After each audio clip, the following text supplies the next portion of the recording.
మోడీ ప్రమాణ స్వీకార మహోత్సవానికి పలు దేశాల అధినేతలు వస్తుండటంతో ఢిల్లీలో హై అలర్ట్ ప్రకటించారు. రాష్ట్రపతి భవన్ పరిసరాల్లో ప్రైవేట్ డ్రోన్ల సంచారాన్ని పూర్తిగా నిషేధించారు. ఢిల్లీ ఇప్పటికే భద్రతా వలయంలోకి వెళ్లిపోయింది. నేషనల్ సెక్యూరిటీ గార్డులు, షార్ప్ షూటర్ బృందాలు రంగంలోకి దిగాయి. అలాగే ఢిల్లీ సరిహద్దుల్లో తనిఖీలను ముమ్మరం చేశారు. ఇక ఈ కార్యక్రమానికి వివిధ రంగాలకు చెందిన సుమారు 8,000 మంది అతిథులు హాజరు కానున్నట్లు సమాచారం.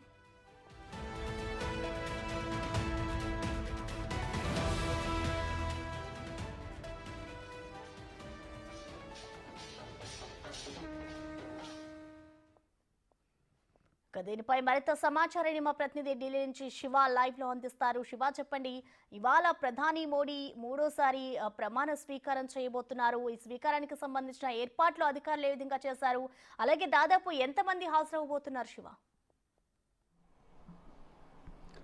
రైట్ ప్రసన్న, ఈరోజు దేశ ప్రధానిగా మూడోసారి నరేంద్ర మోడీ ప్రమాణ స్వీకారం చేయబోతున్నారు. సాయంత్రం 7:15 ఈ ప్రమాణ స్వీకార కార్యక్రమం రాష్ట్రపతి భవన్లో జరగబోతోంది. ఇటు ప్రధాని నరేంద్ర మోడీతో పాటు పలువురు కేంద్ర మంత్రులు తొలి విడతగా ప్రధాని నరేంద్ర మోడీతో పాటు ప్రమాణ స్వీకారం చేయబోతున్నారు. అయితే తన టీంని ఇప్పటికే ప్రధాని నరేంద్ర మోడీ సిద్ధం చేస్తున్నారు. రాత్రి సుదీర్ఘంగా ప్రధాని నరేంద్ర మోడీ నివాసంలో ఈ కేబినెట్ కూర్పుపై సమావేశం జరిగింది. ఈ సమావేశంలో జేపీ నడ్డా, బీజేపీ జాతీయ అధ్యక్షుడు జేపీ నడ్డా, కేంద్ర హోంమంత్రి అమిత్ షా పాల్గొన్నారు. అక్కడ సమావేశం ముగిసిన తర్వాత మళ్ళా జేపీ నడ్డా నివాసంలో కేంద్ర హోంమంత్రి అమిత్ షా అలాగే నడ్డా ఇద్దరు కూడా మళ్ళా ఈ కూర్పుపై తుది జాబితాను సిద్ధం చేసినట్టుగా తెలుస్తుంది. దానిలో భాగంగా ఇటు తెలంగాణకు 2 శాఖలు, 2 కేబినెట్ బెర్తులు కేటాయించారు. అంటే ఆల్రెడీ కేంద్ర మంత్రిగా ఉన్న కిషన్ రెడ్డిని కంటిన్యూ చేస్తూ ఉన్నారు. దానిలో భాగంగా మళ్ళా కేంద్ర సహాయ మంత్రిగా బండి సంజయ్కు అవకాశం కల్పించారు. మరోవైపు ఇటు డీకే అరుణ, ఈటెల రాజేందర్ కూడా ఈ కేబినెట్ రేసులో ఉన్న నేపథ్యంలో వారికి మరో విడతలో నెక్స్ట్ ఎక్స్టెన్షన్లో వారికి ఇద్దరికి కూడా అవకాశం కల్పించే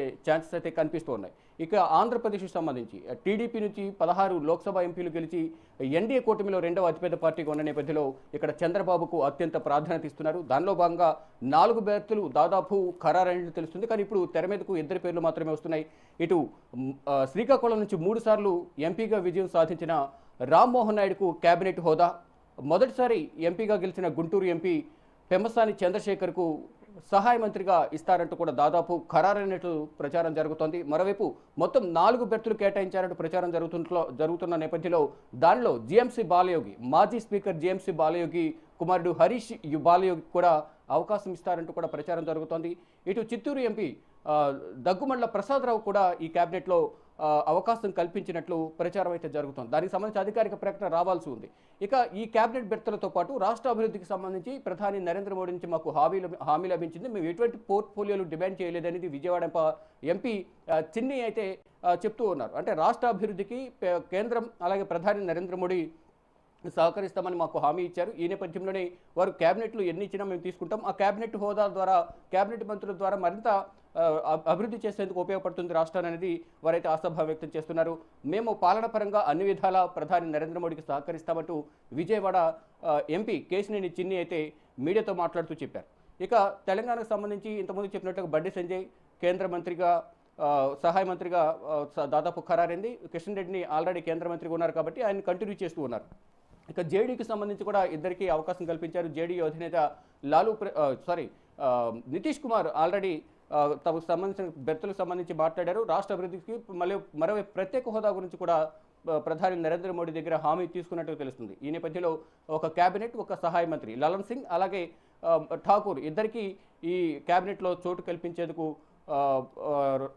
నితీష్ కుమార్ ప్రధాని నరేంద్ర మోడీతో మాట్లాడినట్టుగా తెలుస్తోంది. వీరితో పాటు మరికొంతమంది, అంటే మొత్తం ఎన్డీఏ కూటమి 22 రాష్ట్రాల్లో అధికారంలో ఉంది. మొత్తం 293 మంది ఎంపీల్లో ఆ రాష్ట్రాల్లో సీనియర్లకు అవగాహన ఉన్న వారికి మొత్తం వారిలో కొంతమందికి మొదటి విడతలో ప్రధాని నరేంద్ర మోడీతో పాటు ఈరోజు కొంతమంది మాత్రమే ప్రమాణ స్వీకారం చేయబోతున్నారు. వారందరికీ సంబంధించి కొంతమందికి ఇప్పటికే ఫోన్లు చేసినట్టు తెలుస్తుంది, కానీ అధికారికంగా ఎవరు కూడా బయట పెట్టడం లేదు. ఇక మధ్యాహ్నం లోపు ఎవరెవరు ప్రమాణ స్వీకారం చేయబోతున్నారు ప్రధాని నరేంద్ర మోడీతో పాటు ప్రధాని టీంలో ఎవరెవరు ఉండబోతున్నారు అనేది కూడా అధికారికంగా తెలిసే అవకాశం కనిపిస్తోంది. ఇక ప్రధాని నరేంద్ర మోడీ ప్రమాణ స్వీకారం నేపథ్యంలో రాష్ట్రపతి భవన్లోను ఢిల్లీ వ్యాప్తంగా కూడా పటిష్టమైన భద్రతను ఏర్పాటు చేశారు. 3 అంచెల భద్రతను ఏర్పాటు చేసి 2,500 మంది భద్రతా సిబ్బంది ఈ భద్రతను కట్టుదిట్టం చేశారు. ప్రమాణ స్వీకారానికి ముందు ప్రధాని నరేంద్ర మోడీ రాజ్ఘాట్కు వెళ్లి రాజ్ఘాట్లో మహాత్మా గాంధీ సమాధి వద్ద నివాళులర్పిస్తారు. రాజ్ఘాట్ సందర్శన నేపథ్యంలో ఢిల్లీ పోలీసులు మొత్తం ట్రాఫిక్ ఆంక్షలు విధించారు. ఈ రాజ్ఘాట్ పరిసర ప్రాంతాల్లో నరేంద్ర మోడీ సందర్శనకు వెళ్తున్న నేపథ్యంలోనే ఆ పరిసర ప్రాంతాల్లో పటిష్టమైన భద్రతను ఏర్పాటు చేశారు. ఈ ట్రాఫిక్ ఆంక్షలు కూడా విధించి నరేంద్ర మోడీ వెళ్లే వరకు కూడా ఆ ట్రాఫిక్ ఆంక్షలు కొనసాగుతాయంటూ కూడా ట్రాఫిక్ అడ్వైజరీని ఢిల్లీ పోలీసులు అనౌన్స్ చేశారు. ఇక ఈ రాష్ట్రపతి భవన్ చుట్టూ కూడా 3 అంచెల భద్రతను ఏర్పాటు చేశారు. నో ఫ్లయింగ్ జోన్గా ఢిల్లీ కమిషనర్ కూడా సంజయ్ కుమార్ తెలియజేశారు. ఈ నో ఫ్లయింగ్ జోన్లో ఎక్కడ కూడా మొత్తం ఎటువంటి పర్మిషన్ లేకుండా డ్రోన్స్ను ఎగరేయడం కానీ ఫ్లయింగ్కి సంబంధించి ఎటువంటి పరికరాలను ఎగరేయడం ద్వారా చట్టవిరుద్ధం కాబట్టి అటువంటి కార్యక్రమాలకు పాల్పడితే వారిపై కఠిన చర్యలు తీసుకుంటామంటూ ఇప్పటికే ఆదేశాలు జారీ చేశారు. ఈ ప్రమాణ స్వీకార కార్యక్రమానికి ఇతర దేశాలకు సంబంధించి కూడా అగ్రదేశాలకు సంబంధించి ప్రధానులు అధ్యక్షులు శ్రీలంక, భూటాన్, మారిషస్, నేపాల్ వీరందరూ కూడా అధ్యక్షులు బంగ్లాదేశ్కి సంబంధించి ఇప్పటికే వచ్చారు కాబట్టి వారందరికి సంబంధించి భద్రతను ఏర్పాటు చేస్తున్నారు. ఎయిర్పోర్ట్ నుంచి వారి బస చేసే హోటల్స్కి వెళ్లే వరకు కూడా పటిష్టమైన భద్రతను ఏర్పాటు చేశారు. రాకపోకలకు సంబంధించి కూడా ఆంక్షలు విధించారు కాబట్టి పటిష్ట భద్రత మధ్య 2500 మంది భద్రతా బలగాలు ఈ విధులు నిర్వహిస్తున్నాయి. గతంలో ఏదైతే G20 శిఖరాగ్ర సమావేశం నిర్వహించిన సందర్భంలో ఏ విధంగా అయితే భద్రతను కల్పించారో ఈ ప్రమాణ స్వీకారానికి కూడా అదే భద్రతను ఏర్పాటు చేశారు. పటిష్టమైన భద్రత మధ్య ఎన్డీఏ కూటమి అభ్యర్థిగా, ఎన్డీఏ పక్ష నేతగా, దేశ ప్రధానిగా నరేంద్ర మోడీ మూడవసారి ఈరోజు సాయంత్రం 7:15 రాష్ట్రపతి భవన్లో ప్రమాణ స్వీకారం